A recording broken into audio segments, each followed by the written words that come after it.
Ikaw ba, Brad Roland, tuli? Opo, Brother Eli. Tuli po. Ikaw, Sis Lu. Sa Biblia po, may sinasabing tuli sa puso eh. Ikaw ba, tuli? Siguro po. Bakit siguro? Hindi ka magsumalit ka ng maayos. Sabi siguro, ayoko nung ganun. Kasi po, physically, hindi po. Pero yung sinasabing tuli sa... Hindi, basta tinatanong ko sa'yo, huwag kang magkukwalify. Sumagot ka ng isang available answer. Tuli ka ba o hindi? Ano ba sasagot ko? Hindi ko po alam sagot eh. Basahin mo ang Colosas 2:11. Na sa Kanya ay tinuli rin naman kayo ng pagtutuling hindi gawa ng mga kamay. Sa pagkahubad... Teka, pinuli ba tayo? Tinuli po, kapatid na Eli. Anong klaseng pagtutuli? Pagtutuli pong hindi gawa ng mga kamay. Ikaw ba, Sis Luz, tuli ka? Opo. Ano ba ibig sabihin ng tuli? Ulitin mo nga, saka mo ituloy. Na sa Kanya ay tinuli rin naman kayo ng pagtutuling hindi gawa ng mga kamay, sa pagkahubad ng katawang laman sa pagtutuli ni Kristo. Hindi ba yung tao, yung physical na pagtutuli, yung sex organ ng lalaki, hinuhudaran ng balat ng masama, sabi ng Biblia? Tama po yun, kapatid na Eli. Ngayon, ganon ang pagtutuli ni Kristo. Hinuhubad yung katawang laman. Mamaya natin pag-uusapan yan. Papakita ko lang sa'yo kung paano tayo ganap na makakalaya sa kasalanan na. Yung 10:18 ng unang Korinto. Tingnan ninyo ang Israel na ayon sa laman. Ang mga Ang Israel, Sis Luz, laman po ang concern nila sa laman. ayon sa laman. Ang Israel, ayon sa laman. Ano naman ang sinusunod nilang palatuntunan? Basahin mo ang Hebreo 9:10. Palibhasa'y palatuntunan lamang na ukol sa laman, na iniatang hanggang sa panahon ng pagbabago, gaya ng mga pagkain at mga inumin at sari-saring paglilinis. Yan ang klase ng Israel as a nation of God. Israel, ayon sa laman, pati ang kanyang sinusunod na batas, ayon sa laman. Pati yung pamamahingan nila ang sabat, pamamahingan ng laman, pamamahingan ng katawan, walang trabaho. Pati yung karamihan sa kanilang batas, huwag kang mangangalon niya, sa laman yun. Alam mo ba ngayon, Sis Luz, may pangangalon niya sa atin na hindi sa laman? Opo, Brad Eli, paano po yun? Panahong Kristiyano, hindi panlaman lang ang bawal. Sa panahong Kristiyano, Santiago 4:4. Kayong mga mangangalon niya, hindi ba ninyo nalalaman na ang pakikipagkaibigan sa sanglibutan ay pakikipag-away sa Diyos? Sino man ngang mag-ibig na maging kaibigan ng sanglibutan ay nagiging kaaway ng Diyos. Kaya sa panahong Kristiyano, hindi lang yung pagsiping sa hindi mo asawa ang pangangalon niya. Sa laman lang yun eh. Pero merong spiritual na pangangalon niya. Yung pakikipagkasundo mo sa sanlibutan, pangangalon niya yun. Kayong mga mangangalon niya, di ba ganin yung nalalaman ang pakikipagkaibigan sa sanlibutan ay pakikipag-away sa Diyos. Kaya sa panahong Kristiyano, no, malaki ang pagkakaiba, Sis Luz, ano? Sa Israel, panlaman lang, pati mga batas, mga panlaman na batas. Huwag kang mangangalo niya, huwag kang magnanakaw, huwag kang, etc., etc. No? Opo. Puro panlaman. Igalang mo ang iyong ama't ina, panlaman din yun, dahil nanay mo, tatay mo sa laman ang tinutukoy doon. Pero pagdating sa panahong Kristiyano, magulang sa Panginoon ang sinasabi. Naintindihan mo, Luz? Opo, Brad Eli. Hindi pang laman lang lahat. Kaya malaki ang pagkakaiba ng bata sa Israel at saka bata sa atin. Kaya sa Kristiyano, ito ngayon. Yung mga nangyari nun sa Israel na mga panlaman, pag-iingat ng Diyos sa kanilang laman, pati nga ang pagtutuli nun, panlaman eh. Pag-iingat yun. Alam niyo kung bakit, mga kapatid? Yung pagtutuli kasi sa isang lalaki na nakahandang mag-asawa, dapat talaga tinutuli eh. Sa batas ng Biblia noong araw, sa panahong Israel. Natuklasan ng mga siyentipiko sa ating panahon, yun palang mga asawa ng mga hindi tuli, no? Sa modern science, natuklasan nila, yung mga sexual partners ng mga hindi tuli na lalaki ay prone to cervical cancer pagka hindi tuli ang asawa. Kaya, makikita natin yung intention ng Diyos, kaya ipinatutuli ang Israelita. Kasi palalaguin niya sila as a people, pararamihin niya sila na isang bansa. Ang pagkapaparami nila ay ang tawag dito, panlaman ang pagpaparami nila. Kaya kailangan healthy sila. Kaya pati pagtutuli, may kinalaman dun eh. Basahin mo lang sandali itong kapiraso dito, Sis Luz, Opo. para maintindihan lang ng iba. Sige, pakita po natin. Cervical cancer in female partners of uncircumcised men. In the USA, there are 12,000 new cases and 4,000 deaths from cervical cancer each year. Centers 2006. Treatment of each case cost $20,000 to $40,000. American Cancer Society.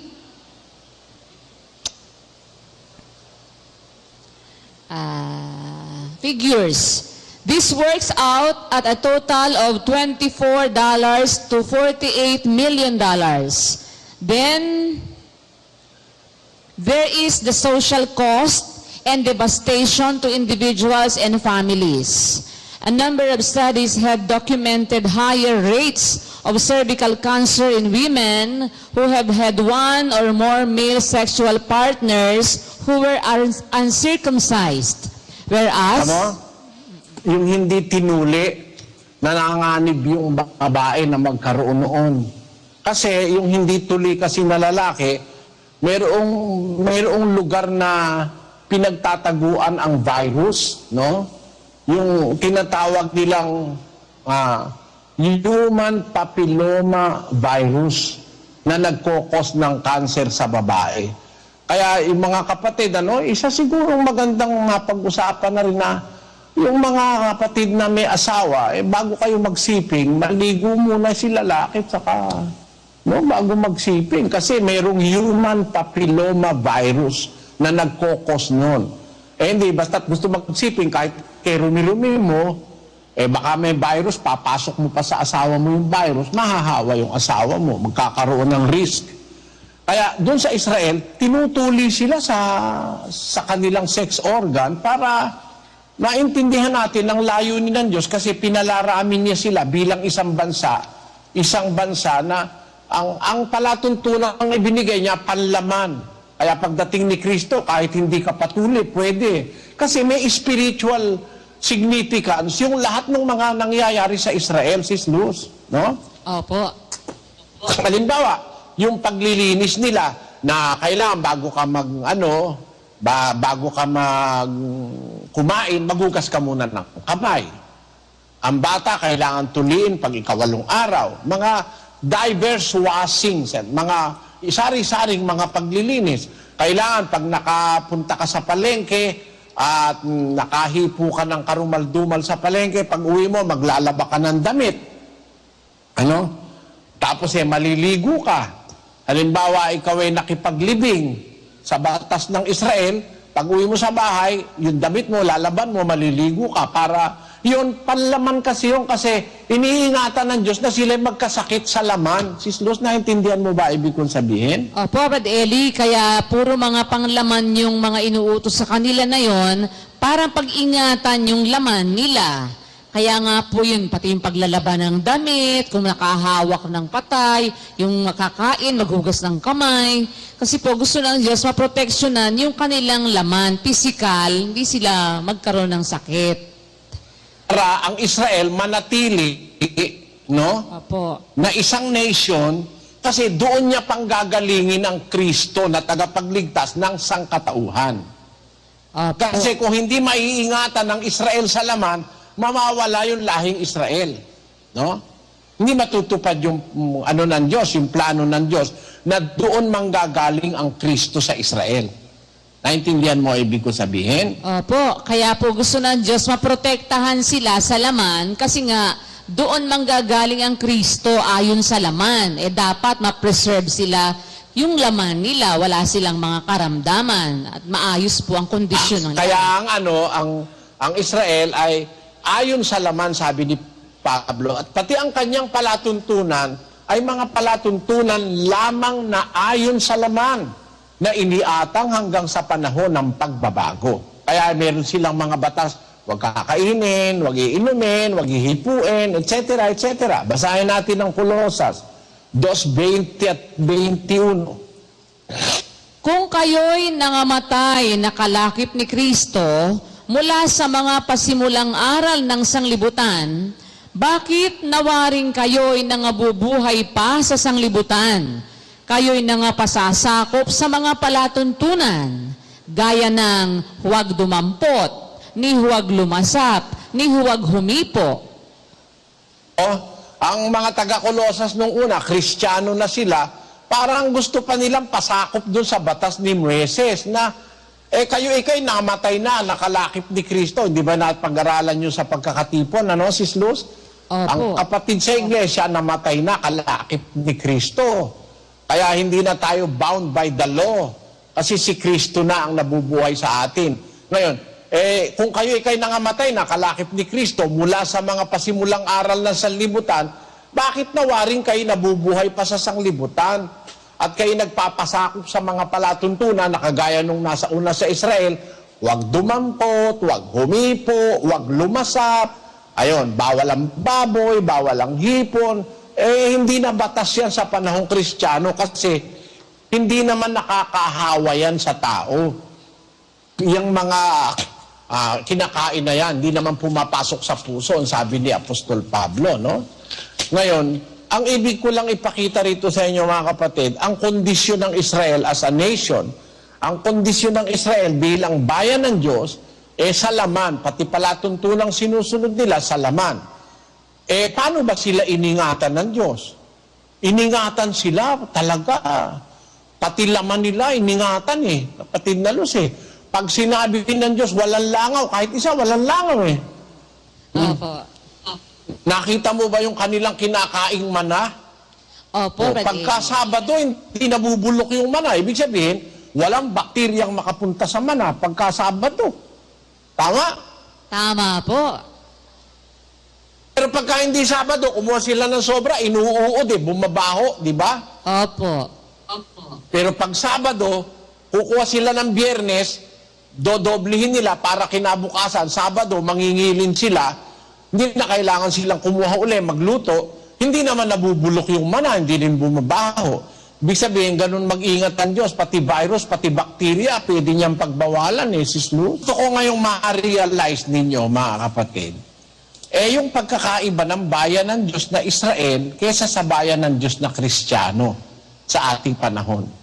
Sabi ni Pablo, bilang Kristiyano tayo, hindi tayo naglilingkod sa karatihan ng sulat. Basahin natin ang Roma. Ganito ang ating mababasa sa 7, versikulo 6. Datapwat ngayon, tayo'y nangaligtas sa kautusan. Yamang tayo'y nangamatay doon sa nakatatali sa atin. Ano pa't nagsisipaglingkod na tayo sa panibagong espiritu at hindi sa karatihan ng sulat. Kita mo? Sa Kristiyano, panibagong espiritu. Hindi na yung karatihan ng sulat na nakasulat sa 2 tapyas na bato, Sis Luz.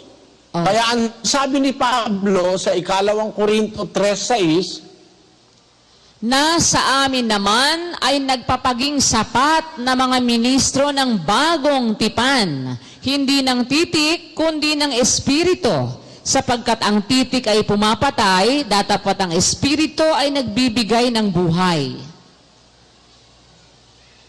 Ngunit kung ang pangangasiwa ng kamatayan na nasusulat at nauukit sa mga bato ay nangyaring may kaluwalhatian, ano pat ang mga anak ni Israel ay hindi makatitig sa mukha ni Moises dahil sa kaluwalhatian ng kanyang mukha, na ang kaluwalhatiang ito'y lumilipas. Paanong hindi lalong magkakaroon ng kaluwalhatian ang pangangasiwa ng Espiritu? Namo, sa panahong bagong tipan, spiritual ang weight ng bagay, ang weight ng batas, ang weight ng ating pagkatao, nasa spiritual side tayo sa Kristiyano, Sis Lu. Opo.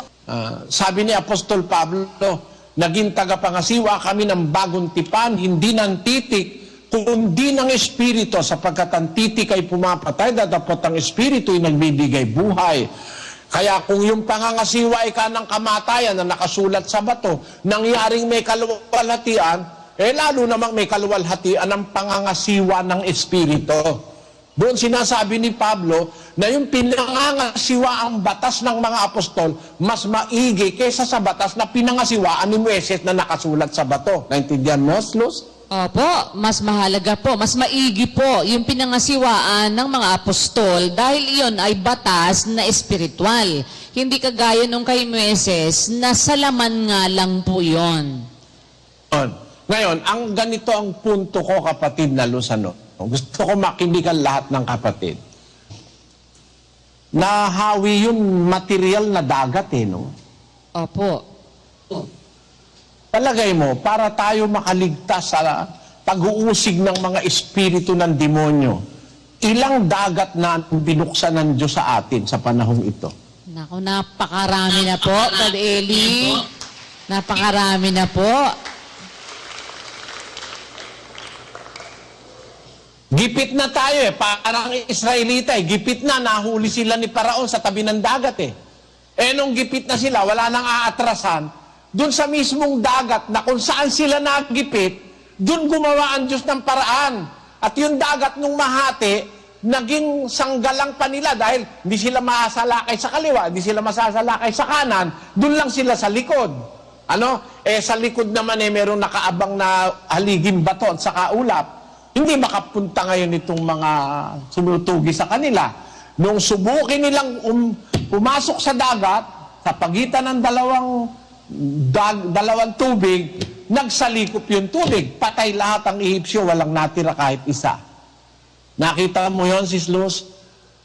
Kung i-imaginein mo, tayo naman na hindi naman sa laman, wag tayong maghanap ngayon ng dagat na bubuksan ng Diyos. No? Opo. Pero ang possibility, pagka nagigipit tayo, ay inililibre tayo ng Diyos sa pang-uusig ng kaaway, ilang dagat ang binuksan ng Diyos.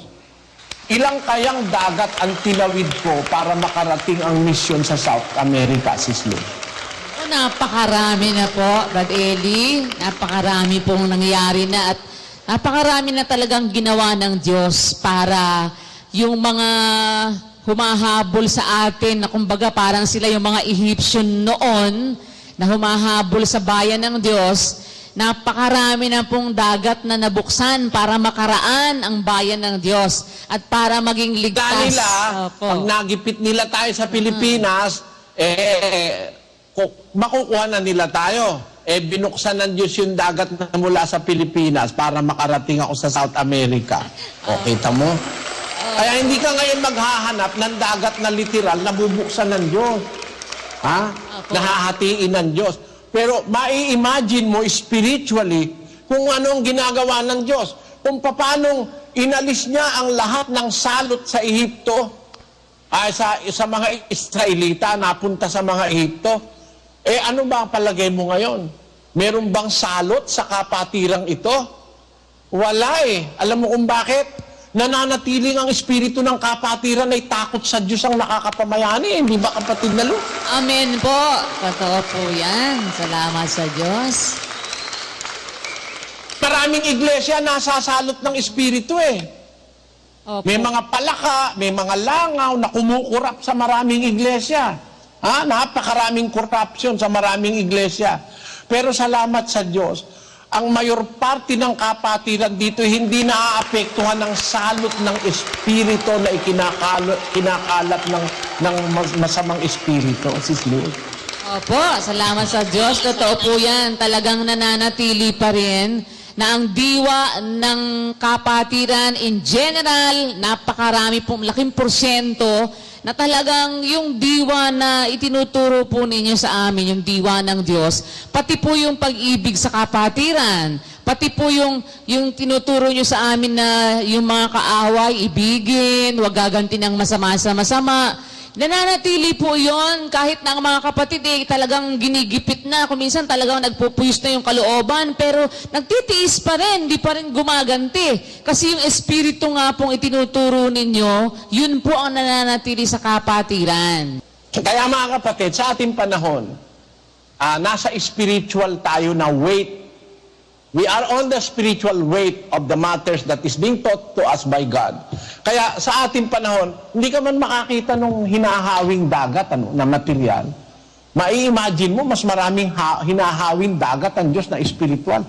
Mas maraming itinataboy na salot ang Diyos sa kapatiran, sa kanyang pag-iingat sa kapatirang ito, para makatuloy-tuloy tayo sa isang gawang hindi nagagawa ng lahat ng ating mga kaaway.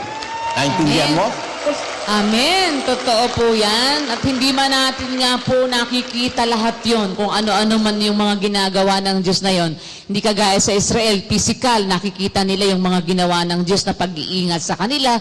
Pero sa atin, hindi po natin nakikita ng ating mata, pero nararamdaman. Hindi problema yon, Sis Luz. Alam mo bakit? Bakit po, Brother Eli? Ikalawang Korinto 4:18. Samantalang kami ay nagsisitingin hindi sa mga bagay na nangakikita, kundi sa Tama, nakakatingin tayo sa hindi nakikita. Tuloy mo. kundi sa mga bagay na hindi nangakikita, sapagkat ang mga bagay na nangakikita ay may katapusan, datapwat ang mga bagay na hindi nangakikita ay walang hanggan.